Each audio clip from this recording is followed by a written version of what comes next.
shall simply inform the world powers that if they want to avoid economic chaos, they'll have to obey my orders. You're crazy. How dare you speak like that? Don't you realize you're in the presence of the future ruler of the universe?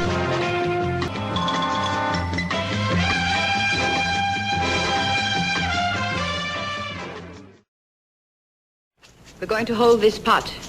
We fought hard to take it.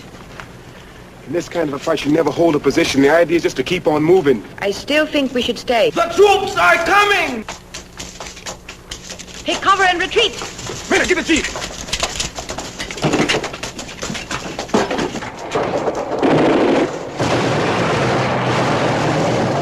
Okay, boys and girls, time once again to start blowing things up.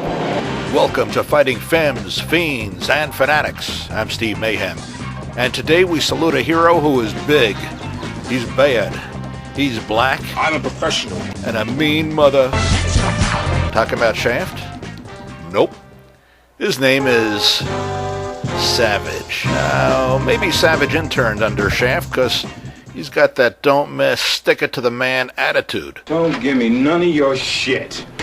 The heroes of Blaxploitation movies in the 70s had a lot in common. They were two-fisted, they liked women, they were good with a gun, and many had names starting with the letter S. There was Shaft, Slaughter, Superfly, and Savage. Produced in 1973, Savage was one of scores of action exploitation movies that were filmed on the cheap in the Philippines for the international marketplace. More often than not, these efforts featured American or European actors in the lead roles, playing alongside local Manila talent. In this case, fans of Filipino cinema might recognize the faces of Rosanna Ortiz and reliable on-screen slimeball Vic Diaz. Savage was directed and produced by Cirio Santiago, whose career in the movie business began as a teenager in the Philippines back in the 1950s. In a half-century, Santiago went on to produce or direct well over 70 films, some of which are now considered grindhouse or drive-in movie classics, and many of which fall under the Blaxploitation banner, which means strong leading action roles for black actors, not a common practice in the industry until the early 1970s.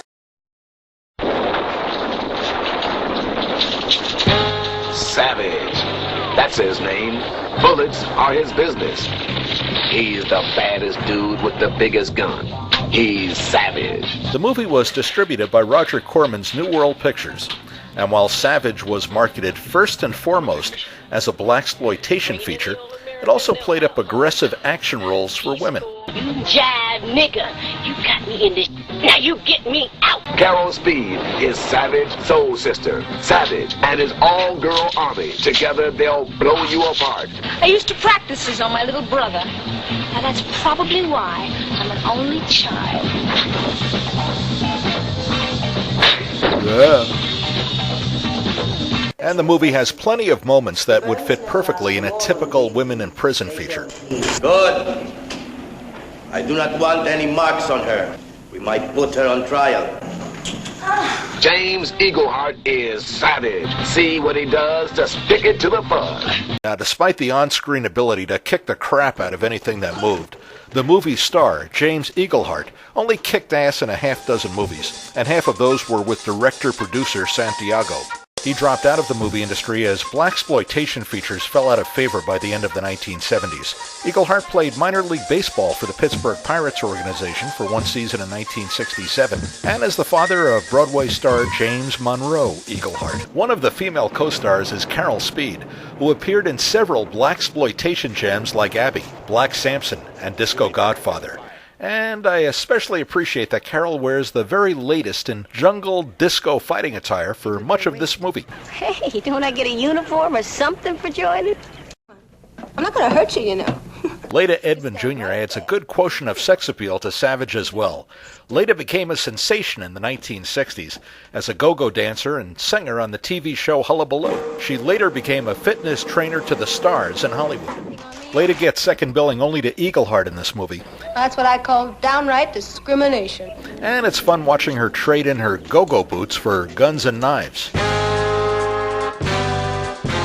Perhaps the biggest star of Savage is the great funky score from soul guitarist and songwriter Don Julian.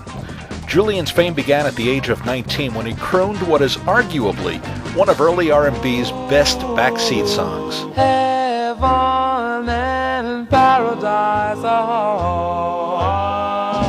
And nearly a decade later, in 1964, this song was in the top 10. Anybody remember how to do the jerk?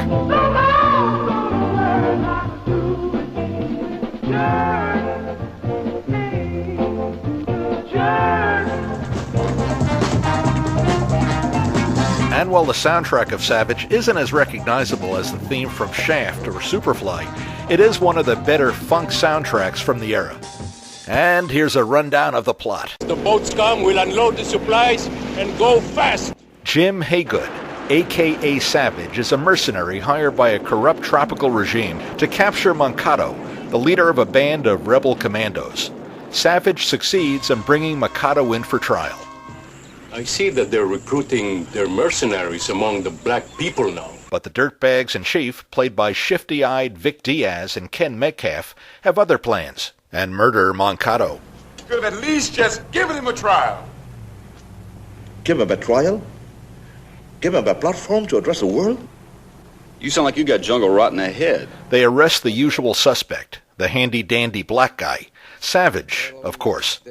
Now, some goonish army guys, while supposedly transporting Savage from one jail to another, we're transferring you to another jail, actually plan to bump off our hero. Savage receives an offer that's easy to refuse. What are we stopping here for? I'm gonna take a leak. Why don't you? I have to take a leak. Why don't you? Well, I think most of us know by the time we're 7 years old that anybody who is not your mommy or daddy that encourages you to join them in a whiz is probably up to something funny. Savage instead relieves himself by taking out the entire squad.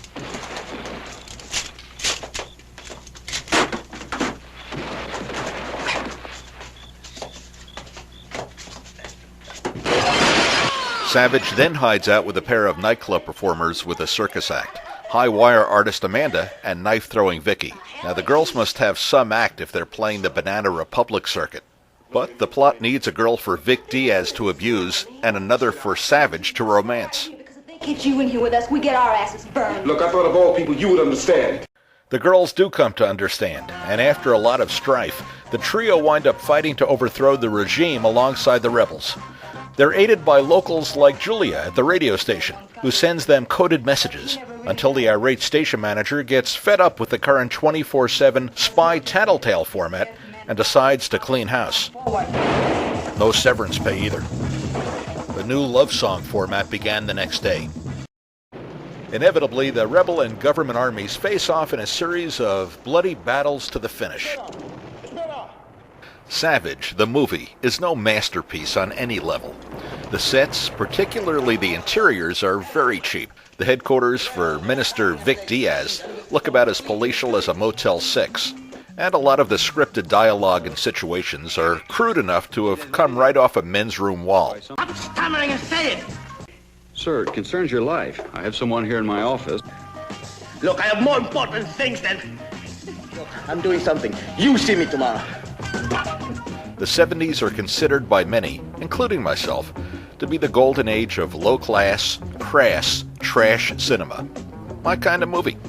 Savage, like many exploitation movies from this era, offered a smorgasbord of attractions. Characters that could appeal to both urban and suburban audiences, action, explosions.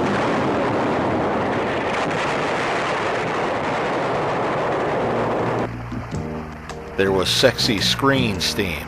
What happened to all your discipline? Violence. No! You missed us! No! And the usual pervy pleasures.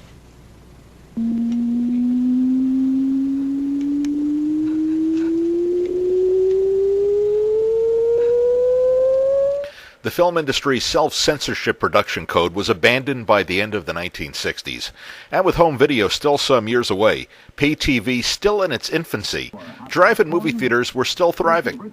But the restricted nighttime operating hours required down and dirty titles that were cheap enough to exhibit, but tawdry enough to lure crowds away from the home tube and into the theater. The game's on! Let's go! The drive-in was the place to see things you would definitely never see on Sonny and Cher. They don't make them like this anymore. Wish they did. For Fighting Femmes, Fiends, and Fanatics, I'm Steve Mayhem. See you next time.